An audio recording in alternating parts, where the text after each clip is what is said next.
Welcome to the Dental Brief, the world's direct, right-to-the-point podcast produced to get you the information you need to learn and grow your practice. To learn more about our guests and find links to information discussed on our show, visit our website, dentalbrief.com. On to today's episode. Hello, everyone. Welcome to another episode of the Dental Brief. Today's episode, we have with us Marie Chatterley. Marie, go ahead and say hello. Hi, how are you? Hey, I'm doing great. We're so thankful to have you on the show. We're here in Colorado, and I know you're based out of the Denver area as well, correct? Yes, yeah, we are. Yeah, so we're in Denver too, and we're dealing with some snow and some cold here, which is, I think, we're all pretty thankful for, considering forest fires here.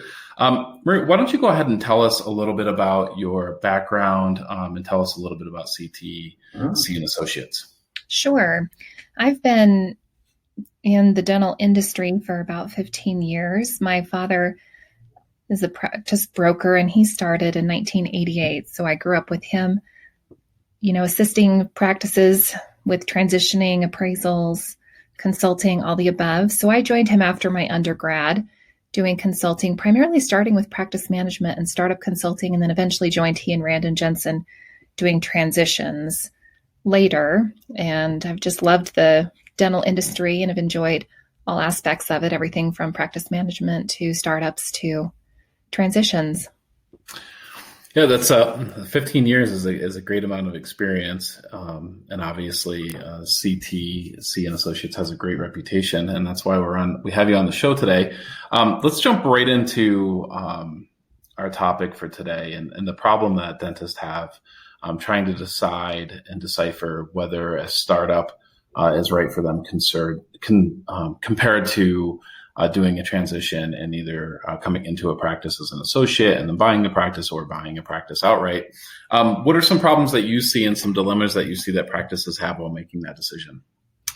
Yeah, I find this is a common question that a lot of young buyers have as they're looking to acquire practice. Often what happens is there's not a lot on the marketplace available that fits even 70% of what they're looking for. So as a default, they start considering doing a startup practice. Colorado has been phenomenal with our growth rate over the last 15, 20 years.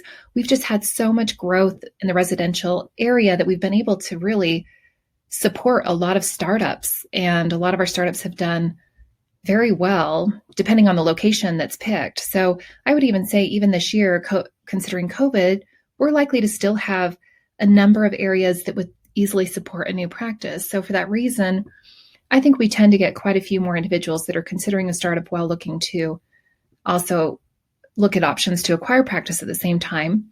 There's a ton of things I would consider, though, in managing the risks between these two different opportunities, because they are two very different opportunities. So acquiring a practice that's existing, that has a patient base, is one that most people would argue feels a little bit less risky because there's already, this ongoing patient care that's happening in the practice. So maybe you're looking to strategically grow that practice, but you can usually bank on the fact that you're going to do about the same that the seller did. So that can feel pretty comforting when planning financially to acquire practice. A startup is very different. A startup, you're really putting and investing a ton of money at the onset with the hopes of building that patient base. So the biggest problem I see, I don't know if it's so much of a problem, but maybe just something to consider with startups, at least this year. So as we've had a lot of recovery in our commercial development since, 2008, really, every year the cost of construction has increased in Colorado. So we've had that in the residential side and the commercial side. So right now, I think most projects are around 160 to 170 a square foot for a build out. And even though the lenders are approving, I guess I shouldn't quote what a lender approves, but usually it's somewhere around, $500,000-$600,000 for a startup. That's not really what a startup costs any longer. Most startups, by the time you acquire all of your equipment, do your full build out, even if you have some assistance and TI allowance from a prospective landlord, it's going to be somewhere between $700,000 and $800,000 to do the full startup. And that's including gradually adding that equipment over the first couple of years, because most of the time you don't have the budget for more than a couple of chairs or a couple of operatories to start. So I think the cost is probably the biggest barrier I'm seeing right now in Colorado for startups. So even though there's quite a few locations I would argue would still be very successful, right now I'm trying to think how I really feel about that for a young practitioner spending $700,000-800,000 on a new practice without any patient flow versus buying maybe a lower volume practice for $300,000, $400,000, $500,000 and then just growing that. So you really have to consider each opportunity and weigh those pros and cons. But I would say the financial investment at the onset here of startups in Colorado is probably one of the most challenging things to consider. Yeah, I think you make some really good points. Obviously every situation is different, right? And so we're talking about a subject without knowing exactly the property that we're looking at or exactly the practice that we're looking at. So, I highly recommend that an audience get with an expert, talk to someone such as yourself.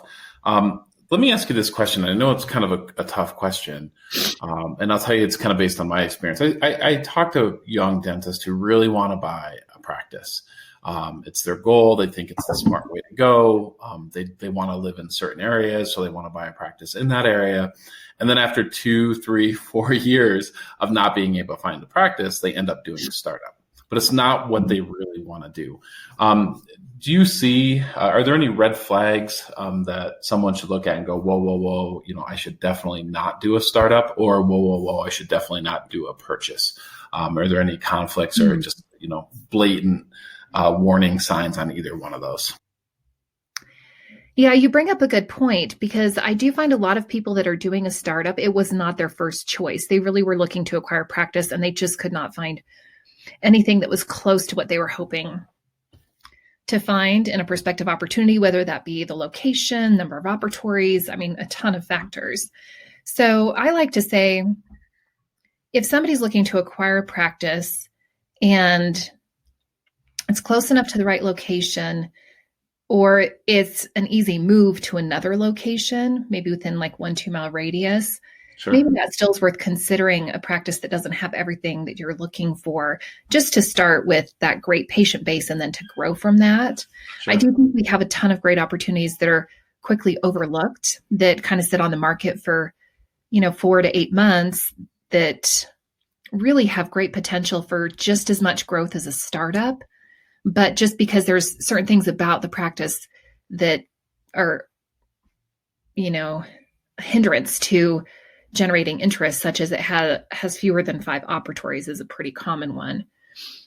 So I don't know that there's a ton of, I guess the list of red flags in acquiring a practice might be a whole nother conversation, because there's so many factors I think are important in considering purchasing a practice to make sure it's an ideal fit for you, outside of just the number of operatories and total collections.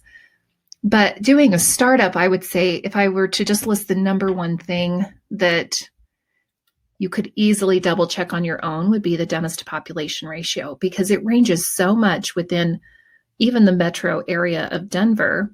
We have certain pockets that have a dentist population ratio of like 1 to 600, and certain pockets that have a dentist population ratio of 1 to 4,000. So Sure. Obviously, by me just saying that, I hope your audience can see that being strategic about where the startup is located is the number one thing. So if you have this ideal practice that just seems like the perfect spot, maybe it's the real estate component that just looks amazing, or it's close to your home. If you do some research and see what the dentist population ratio looks like within a 3 mile radius of that practice, I think that's the number one thing you can do to help safeguard your plans in being successful with a startup. In Colorado, we find that most people draw their patient base from about a 3 mile radius of where they're located. So if I'm doing an appraisal of the practice and I'm looking at the zip codes in which majority of a patient base is drawing from, I would say 80% are typically always within that 3 mile radius. Sure. So that tells me people in Colorado don't drive very far to go to the dentist. There's some exceptions to that, but in general, they don't. So I guess the number one red flag would be just looking at that, the demographics first. Yeah. And I always think there's some importance too when I talk to younger dentists that, when they're deciding what their niche audience, who they really want to work with, Just a relative example, a year and a half ago, talking to someone who was doing a startup or looking at a transition, it was really important for them. They wanted to work with young professionals. That was their target audience. Really kind of the DTC, the Denver Tech Center crowd, or the Denver crowd. And, they were looking at buying a practice that was in the Park or Franktown, kind of out away from that crowd, more the suburban, 2.5 kids a household type crowd, or even some of the areas, the South area of that is much older. So really a startup made more sense for them to be in the area where the demographic of the type of people that they wanted to work with was. So I think that's something that's really important, too, in my opinion, anyways. Marie, let's kind of shift gears here really quickly. So there's a lot. There's obviously way more to all of this than we could cover in 10 or 15 minutes. So let me ask you, how would you recommend someone go about finding a trusted professional, someone such as yourself, to help them with this, probably one of the 3 or 4 most important decisions they'll ever make in their entire life? How would they find an expert to help them with that process? I really think the best way to find an expert is to talk to your colleagues and individuals that have used professionals that fall within what your objectives are, whether it be to start a practice from scratch or acquire practice, to get a feel for their experience with those professionals, what they felt, was good and bad about the experience. I mean, I think that's number one, is just talking with people within the industry to see what other doctors have used, different individuals, getting their feedback, and then obviously meeting with those professionals to gauge if they're a good fit for you. Sure. That makes perfect sense. We thank you very much for that information. I want to encourage everyone to check out your website at ctc-associates.com. I've spent some time on the site. There's a great amount of information on here. There's a lot of resources that people can use to kind of help them get started on this practice. Marie, thank you so much for coming on the show. We really appreciate it. Yeah, thank you for having me. All right, we want to have you back, so let us know. Okay, thank you. All right, take care. Thank you for joining us on today's episode. Did you know you can weigh in on today's topic on Facebook? Search The Dental Brief on Facebook or visit our website, dentalbrief.com, and just follow the link. We look forward to having you join us again on another episode of The Dental Brief.